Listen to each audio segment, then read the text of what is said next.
And that's the most important thing that the afterlife provides us, whether it's a heaven or just some sort of reincarnation. It gives us something more, a chance to have something better. It makes our suffering tolerable because it offers a meaning to it. But at what price? Hey everyone, I'm Secular Spirit, and if you're a longtime follower of my channel, then you'll be aware that I do not believe in an afterlife. Now, to clarify, that doesn't mean I believe there isn't an afterlife. I just don't see any good evidence for the existence of one, and until I see that good evidence, I'm not going to lead my life as if there is an afterlife. If you'd like to know more about my thoughts on the afterlife, I actually posted a short video about it on the channel a while back. You can actually click the link on the top right of your screen if you're interested in watching. And the link to the video is also in the video description below. But now onto the subject of this video. I'm well aware that my lack of belief in an afterlife puts me in the minority. Most people in the world believe in some sort of afterlife. Whether it's a heaven or a hell, or some sort of reincarnation to another cosmic plane, or some sort of combination of all of the above. And so for my last video on the afterlife, I was doing some research to explore why people value the afterlife so much. And I came across this response from someone on an online forum that I just found so fascinating. This person was addressing two questions someone had asked on this online forum. Is there an afterlife? And why are people more worried about this afterlife than this life? And this response, which I'm going to read to you in a couple seconds, is one of the saddest things I've ever read. And I think this response captures something so important that organized religion, or to be more specific, a belief in an afterlife, robs us of. So this person, whose name I'll keep anonymous, says the following. To the questions, is there an afterlife, and why do people worry about it more than this life? This person says, because this current life is short. Really, really short. Without an afterlife, this life is worthless and meaningless. There has to be more than this. There has to be something more than living for 50 years, or 60, or 80. Let's examine the life of a person who lives for 60 years. We'll assume it's an average man for easy explanation. This man spends a huge chunk of his life sleeping. Another huge percentage sitting in a classroom. Parents not rich, and so he must help out in the family hustle. Oh, then he graduates and now can't find job. Broke most of the time, hungry sometimes, and horny all times. He got lucky and around 30 lands a job. It's not that huge, but he can raise a family on that. So now he gets a girl, not his dream girl he sees on TV, by the way. So now they make a few kids, and so now their entire life practically ends. Because now they only live for their children. They can afford to go hungry, but for their children, they are willing to sell body parts. And now they raise these kids. There's no time to socialize or hit the gym. By the time these kids finish college, the man is almost edging 60. In the middle of all of this, there were sicknesses, heartbreak, disappointment, fear, humiliation, and accidents. All this just to die in the end. All this for what? You say, but I'm rich. I say you are not impervious to disappointment, misfortune, heartbreak, fear, etc. It's a part of wisdom to believe in an afterlife. It is sheer ignorance not to. Without an afterlife, life is not worth living. There has to be more than this. There has to. I am most certain. Now, before I continue, some people will say, well, this is just the opinion of one person, and that a lot of religious people don't view life in such stark, bleak terms, that the vast majority of religious people really value this life. And it is true in the case of Muslims, for example, that this life is very important because it is a testing ground for you to worship God and prove yourself worthy of the rewards of paradise in the afterlife by obeying his commands and his restrictions. But I can tell you that there's a darker side, you might even call it a side effect, to this worldview, which is exhibited in the response I read to you earlier. And this is a response that echoes many of the things that I used to believe when I was Muslim. And those beliefs are also shared by many theists who I've encountered in my life, whose works I've read and whose videos I've watched. So let's call this a case study. I'm not picking on this one person. I'm just examining the thoughts and attitudes that this person has that are shared by many people around the world. So my first takeaway from this person's response is that we human beings are so self-absorbed. We're also stuck in our own individual circumstances and our own problems. First of all, it's clear to see that this person is a young male who might be frustrated with life and who has all the preoccupations of a young male.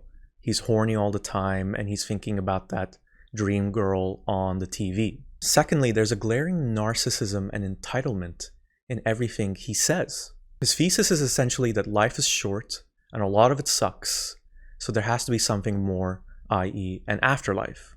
But how can you infer from life being short and from a lot of bad things, unfair things happening in it, that there has to be more? Where does this assumption that the universe or life has to be fair, there has to be something that balances out all the bad stuff, come from? It comes from our human entitlement. We think the whole universe revolves around us. It comes from this presumption that we humans are something so special, so wonderful, that transcend everything around us, from the animals to the planets to the cosmos.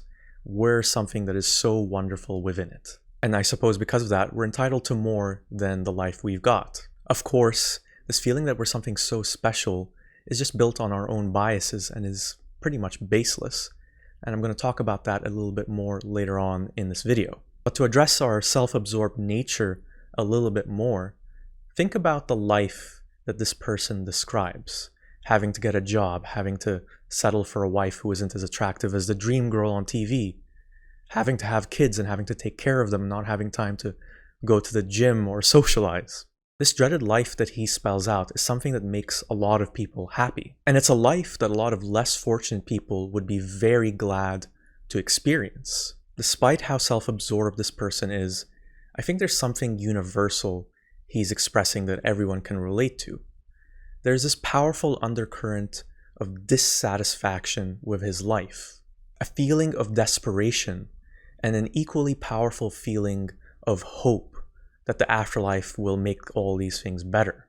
And that's the most important thing that the afterlife provides us, whether it's a heaven or just some sort of reincarnation. It gives us something more, a chance to have something better. It makes our suffering tolerable because it offers a meaning to it. But at what price? Let's delve into that a little bit. The problem of belief in an afterlife where everything makes sense or everything will be better is that it taints the present moment, the here and now. You'll spend your life waiting for that something better, losing focus on the present moment and also losing motivation to try to make your life better. In that sense, it takes away your agency. Why try to make this world a better place when there's something way better and more meaningful waiting for you in this afterlife? It's the ultimate curse of the grass is always greener on the other side, which makes us unable to enjoy anything in this life because we're always thinking of something else. Now, remember what the person in our case study said.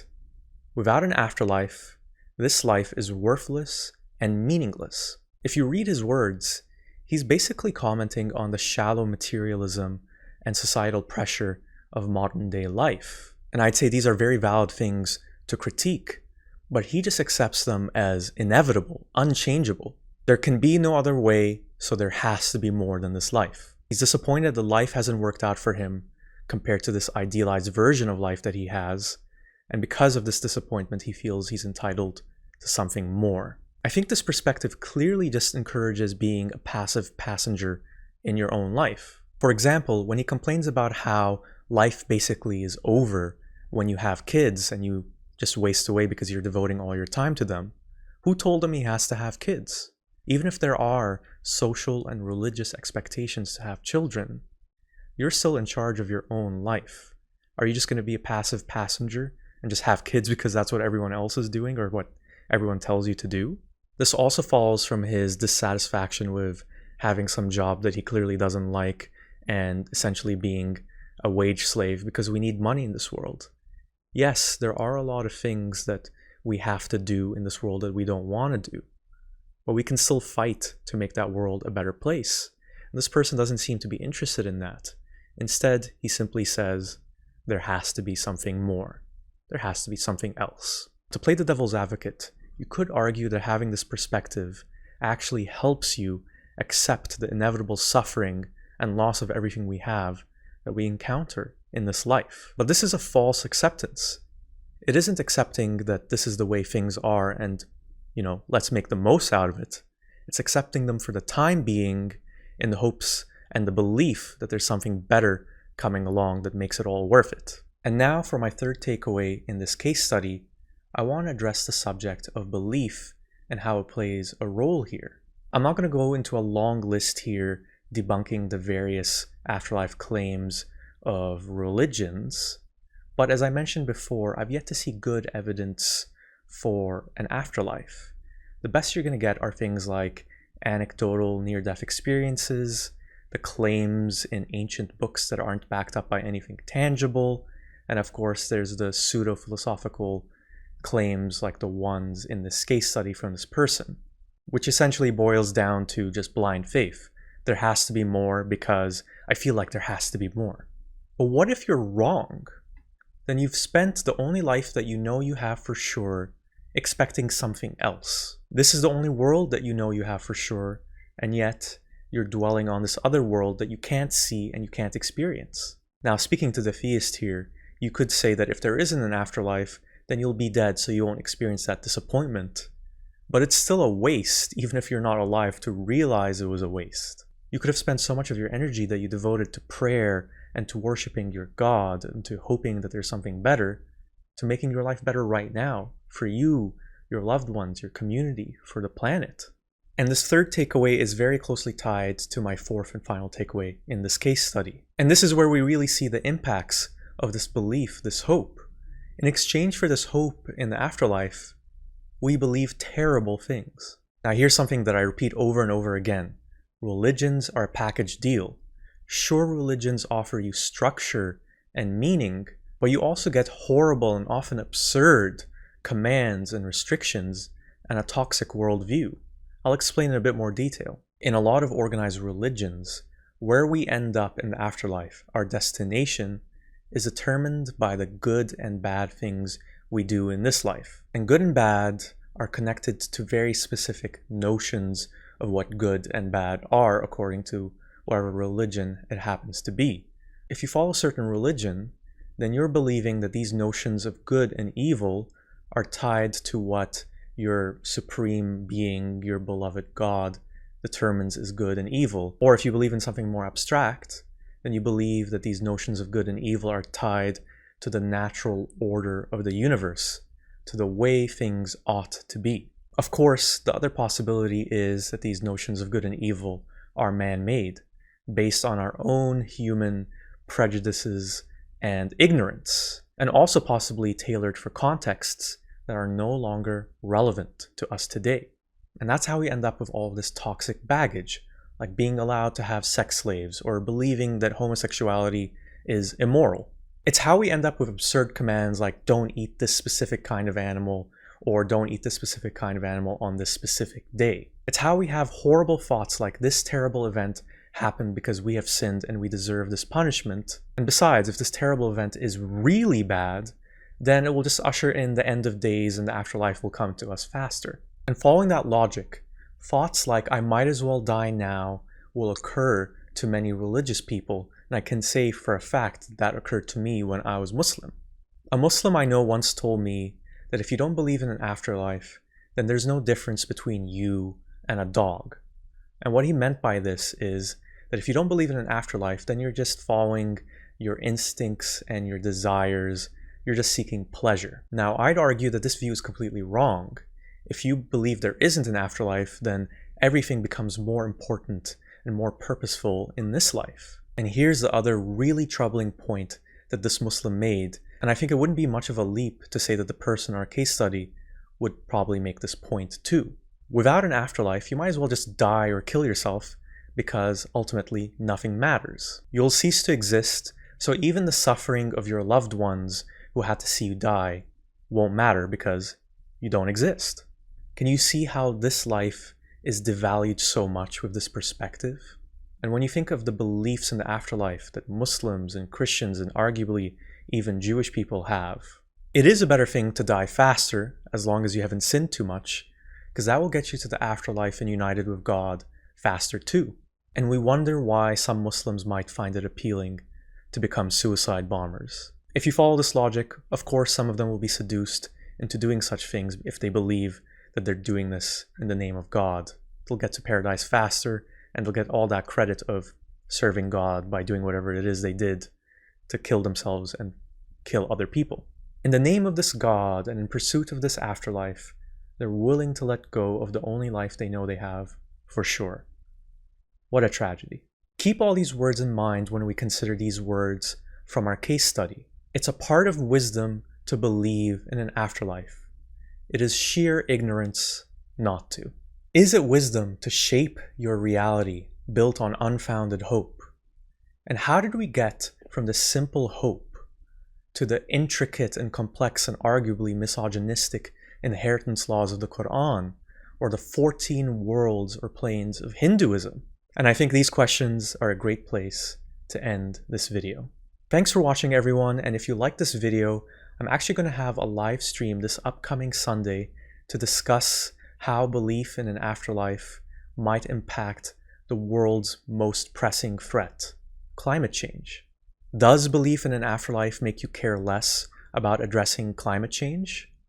I'll be sharing my answer to that question, and call-ins are welcome in this live stream as well. The link is in the video description, and I hope to see you there.